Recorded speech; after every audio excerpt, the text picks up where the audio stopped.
The Philadelphia 76ers offseason plan has yet to be revealed, and there's still a lot on the line. Most notably, it is dependent on who that big fish will be, who that third star to pair with Joel Embiid and Tyrese Maxey will be to dictate what a lot of the other decisions will be.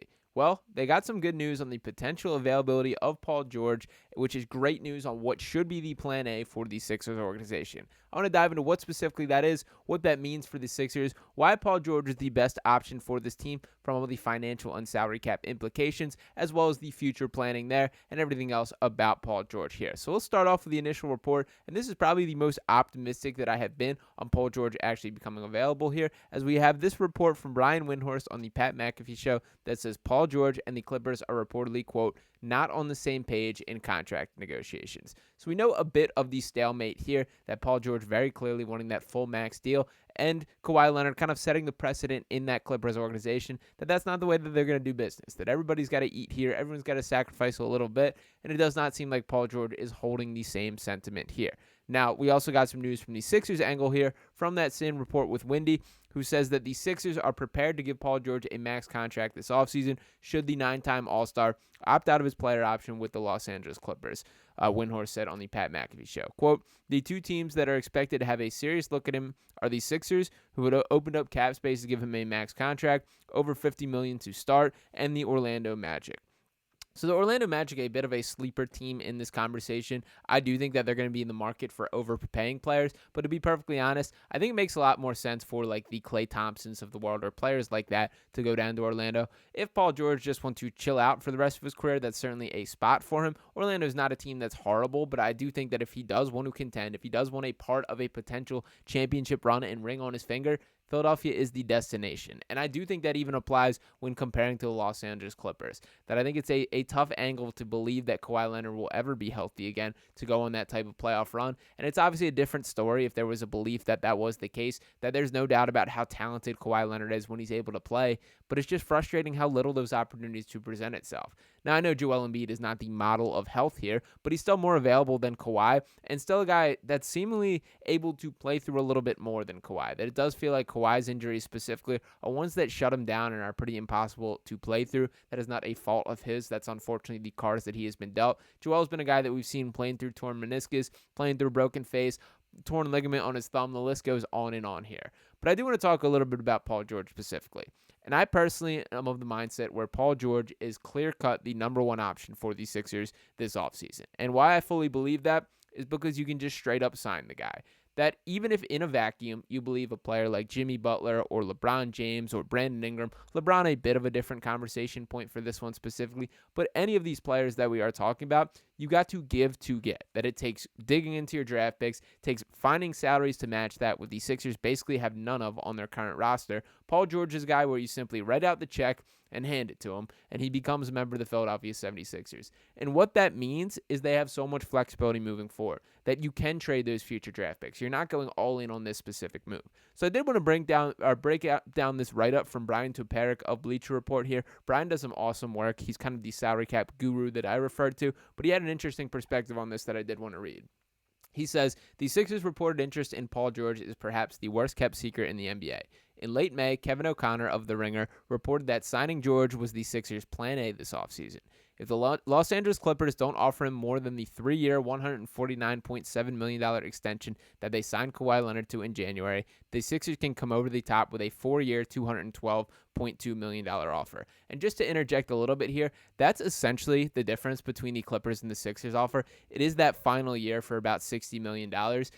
In theory, Paul George could still sign with the Clippers. The dollar amount is not that different and then look to get another contract, but it is also realistic to think at his age, at this point, at the decline that we're kind of seeing in his game to an extent, or at least, what his body's able to put up with, that it's not the most likely case you're going to get that type of top dollar when negotiating in that spot. So he certainly might prioritize wanting to get his money now. And it continues on to say, on paper, George might be the cleanest fit of any star available to the Sixers this offseason. The 9-time All-Star is a career 38.5% shooter from three-point range on nearly 7 attempts per game, and he has 4 all-defensive team nods as well. He's also a capable secondary playmaker, having averaged at least 5 assists per game in 3 of the past 4 seasons. George just turned 34 at the beginning of May, but the Sixers don't appear concerned about how a 4-year max will age for him. Although he earned $61.2 million in the final year of a max contract, the salary cap could be up to nearly $190 million by then. Besides, the Sixers need to focus on the now, and there's no telling how much longer Embiid will be playing at his current level. Cooler heads eventually seem likely to prevail between George and the Clippers, but the Sixers will be lurking if they don't. Since the Sixers could sign George outright, they still have all 5 of their tradable draft picks to make future changes with the roster. That's a huge argument in favor of George over Brandon Ingram, Lauri Markkanen, or Jimmy Butler. So he hits the nail on the head at the end here. When thinking about actually rounding out the best roster for this Sixers team, it includes Paul George. That you can feel how you feel about him as a player, but you can cover up his weaknesses with other additions. Think about this for a second. What did they sign Paul George outright? You trade that 16th overall pick for Alex Caruso, and then you flip 4 first-rounders for either Lauri Markkanen or a guy like Mikal Bridges. These are all kind of, long shot opportunities, but those type of options are possible. And having those salary cap or having those draft picks to flip in the long term, that's an appealing asset for the Sixers team. To take a peek exactly what their draft capital is, they do have the 16th and 41st overall pick this year. They also have a first rounder next year of either OKC, Houston, or the Clippers, as well as their own first round pick, this being in 2026. 21-27. They got 2 second rounders, a first in 2028, 2 firsts in 2028, their own in the Clippers. They also have the Clippers 2029 first round pick, as well as their own, as well as a second, and then a first in 2030. So one of the rules to keep in mind here is the Stipien rule, which means you cannot trade first-round picks in consecutive years. Now, the loophole around that is it is legal on draft day. So, for example, the Sixers did not make a first-round pick last year, so they cannot outright trade the 16th pick right now. However, on draft night, when they're getting ready to be on the clock, they can ship it off. And an example that the Sixers have been successful in this is when they traded the 22nd or 23rd overall pick for DeAnthony Melton along with Danny Green in that particular deal. But that was a great trade for the Sixers. That was a way to circumnavigate this type of rule that the NBA puts in place, and that is something that I could see coming into play. Now, I did want to address just the Paul George conversation a little bit. Paul George is a very good player. He's not perfect, but no player is. And to dive into what he brings on the floor, I want to start with this year's stats specifically. Averaged 22.6 points per game, 5.2 rebounds, 3.5 assists, 1.5 steals per game, 2.1 turnovers, which is not awful there. He shot 47.1% from the field, 41.3% from 3, which is really impressive efficiency there on really high volume as well. He also shoots 45.7% on corner threes, 73.3% of his threes are assisted, and 47.6% of his shots are three-pointers there.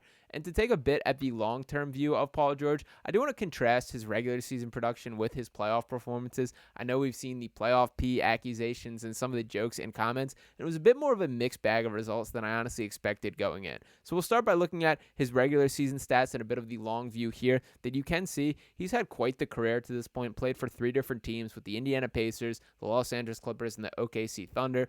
With the Indiana Pacers, he was absolutely incredible. That was at that point in time, he was the best player on the Pacers. He was a guy in that conversation going head-to-head with LeBron James. We're talking about this guy was the real deal. That we're talking about numbers like 23.7 points per game, 6.6 rebounds, 3.3 assists. The efficiency was always there from 3. He shot over 40% even back in the 2014-15 season. Kind of saw his career in limbo during those seasons in Oklahoma City, and then obviously found his way out in Los Angeles where he seems quite comfortable.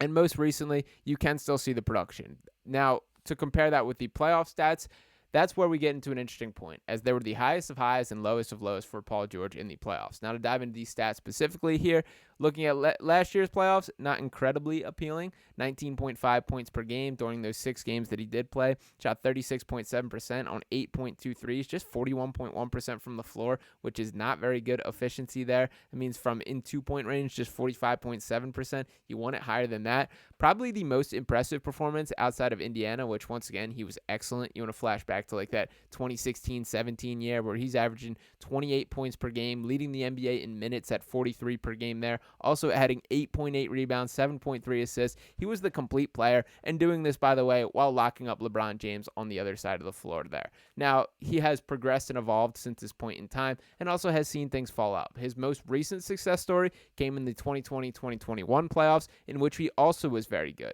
Played in 19 games at 40.8 minutes per game, 26.9 points, 9.6 rebounds, 5.4 assists, 1 steal a game, shot the ball fairly well, a little bit less efficient from 3, which is kind of surprising there, but still found ways to be productive. The bottom line is every player is going to have their highs and lows. I think they're a little more notable with Paul George than what you would like. But what my appeal is from a basketball perspective, outside of obviously you don't have to trade for him and all these other things, what he's great at is he can be a high-volume catch-and-shoot three-point shooter for the Sixers team that allows Tyrese Maxey and Joel Embiid to just work their two-man game. And on top of that, there will be situations where you need more from him, and he can deliver on that he can put the ball on the floor. He can create for others. On those nights where Joel Embiid is not able to suit up, where he has a nagging injury, Paul George can step closer to center stage and pair with Tyrese Maxey, and this still looks like a competent basketball team. That kind of direction is why it's appealing to me. Again, it does not start and end with Paul George, that there's certainly more roster moves that need to occur, but I do believe he can be a key piece on a championship puzzle, and him as the third star around Tyrese Maxey and Joel Embiid may be exactly what he needs from his career, from a stylistic standpoint, from a personality standpoint, from him not seemingly wanting to be the guy anymore. You don't have to be here in Philadelphia, and you can embrace the complementary skills like a catch-and-shoot three-point shooter, like a pretty good defender. Make those the forefront of your game, and we do have a successful story here. Ultimately, this starts and ends with whether Paul George is actually willing to walk away from Los Angeles. That all this talk, in my gut, I still feel that he wants to stay. And it's one thing to think, like, I can get this massive offer from the Sixers and walk away. It's another thing to think, actually, I have to move all the way across the country, live in Philadelphia. I'm a Los Angeles kid. Do I actually want to do that? Now, $60 million is quite a bit of money. And if that is something that sways him, then it should. So if the Sixers can get him to sign, I'm absolutely into it. I do hope that is the case. Let me know what you guys think in the comments. Make sure to drop them below. Drop a like on this video and subscribe to keep the Sixers Digest family growing. And I'll talk to you next time right here on Sixers Digest. Peace.